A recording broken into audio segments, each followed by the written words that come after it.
मारूफ सिंधी अदीब ताज जोयो के लापता बेटे सारंग जोयो 17 अगस्त की रात को घर पहुंच गए हैं। पीर के रोज ताज जोयो को सेनेट की कायमा कमेटी बराए इंसानी हुकूक ने उनका मौक़िफ़ सुनने के लिए बुलाया था। voicepicket.net से बात करते हुए ताज जोयो ने कहा कि उनका बेटा सारंग जोयो घर पहुंच गया है। हिरासत के दौरान उन पर ज़हनी और जिस्मानी तशद्दुद किया गया है। वो इस वक्त अस्पताल में हैं। रात को 1:30 के करीब उन्हें अपने जो सोराब बोर्ड से आगे किसी जगह पर छोड़ दिया उन्होंने।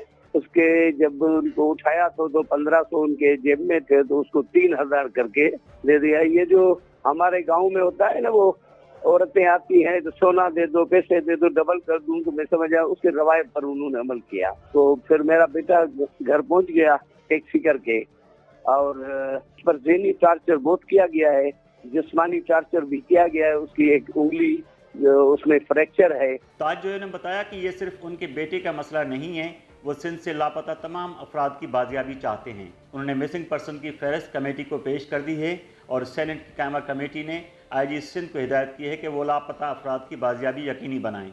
IG सिंध को चेयरमैन ने मुखातिब होकर कहा कि हम अब सिंध में मीटिंग करने वाले हैं, उससे पहले जितने भी हो सके मिसिंग पर्सन आज़ाद कराओ, और वरना हम, और जो नहीं हो सकते वो हमें बताएं कि उनके लिए हम कोई नोटिस दें।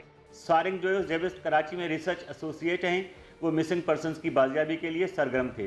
वो हमेशा मुतालबा करते थे कि अगर किसी का कोई जुर्म है तो उसे कानून के तहत अदालतों में पेश किया जाए। उनकी अहलिया सोनी जोयो का कहना है कि पुलिस वर्दी और सादा लिबास कपड़ों में मलबूस एहलकार उनके घर में दाखिल हुए, उन पर तशद्दुद किया और घर की तलाशी भी ली। 10 अगस्त 11 की रात को हम तकरीबन 1:30 बजे के करीब घर पे सोए हुए थे। मेरे मियाँ और मेरे 2 बच्चे हैं, एक बच्ची 8 साल की और एक मेरी छोटी बेटी है 2 साल की। टूट गई, इतना ज़ोर से उन्होंने धक्का मारा, इंटरलॉक जो है ना वो भी खुल पड़ा, और देखते ही देखे हमने देखा तो दूसरा जो अंदर वाला दरवाज़ा है ना, वो भी उन्होंने दोनों, उसकी कुंडी है वो इंटरलॉक है, वो भी उन्होंने अपने जूते इतने ज़ोर से मार के उससे भी तोड़ दिया। और तकरीबन मैं उस दरवाजे पे जैसे ही पहुंची तो मुझे पीछे से ऐसे ज़ोर से धक्का मारा, मैं गिर गई। और अंदर तकरीबन 30 से 35 लोग थे, उसमें से कुछ पुलिस की वर्दी में थे और ज़्यादातर जो थे कमांडोज थे, और 5-6 जो थे ना वो सिविल वर्दी में थे।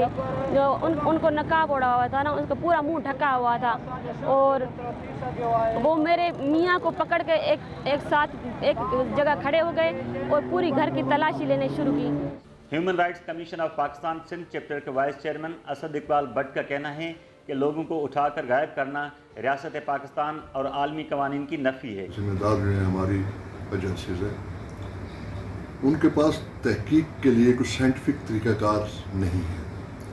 हम इसमें ये नहीं कहते कुछ लोगों ने कुछ जुर्म नहीं किया होगा, मे भी कुछ लोगों ने कुछ जुर्म किया हो या स्टेट के खिलाफ बात की हो, तो उसके पदाश में हज़ारों लोगों को उठा लेना और आपको पता ही नहीं किसने क्या किया है क्या नहीं किया, ना तफ्तीश का तरीक़ाकार है, उसको गायब कर देते हैं और सालों अपने पास रखते हैं। जिसके बाद अगर वो इसी तशद्दुद के दौरान अपनी ज़िंदगी की बाजी हार जाता है तो उनकी तशद्दुद लाशें आप सड़कों पे फेंक देते हैं, आप जंगलों में फेंक देते हैं, जो एक इंतहाई बेईमाना जुल्म के ज़ुमरे में आता है और बहुत बड़ा क्राइम है ये, इंसानियत के साथ भी, पाकिस्तान के आइन और कानून के मुताबिक भी और इंटरनेशनल कवानीन के मुताबिक भी। असद इकबाल भट्ट का कहना है कि HRCP मिसिंग पर्सन्स के हवाले से अक़वाम मुत्तहिदा की कमीशन को आगाह कर चुकी है। उनका कहना है कि पाकिस्तान में मिसिंग पर्सन्स की बाजियाबी के लिए बनाया गया कमीशन सूदबंद साबित नहीं हुआ। ये फॉर्म हम फिल करके, इसमें ज़रूरी नहीं कि वो अपने नाम जो है, क्योंकि उनको डर होता है लोगों को गम भी ना उठा लिए जाए बाकी घर वालों को, तो उनके नाम फिर हम जाहिर नहीं करते, वो हम यहाँ फिल कराते हैं उनसे, उनको फिर इंग्लिश में ट्रांसलेट करके UNO की कमेटी है उसको भेजते हैं। 14 अगस्त को सदर पाकिस्तान आरिफ हुसैन अलवी की जानिब से ताज जोयो को तमगा हुस्न कारकर्दगी से नवाजा गया, लेकिन ताज जोयो ने यह कहकर तमगा लेने से इनकार किया कि सिंध में नाइंसाफ़ी हो रही है।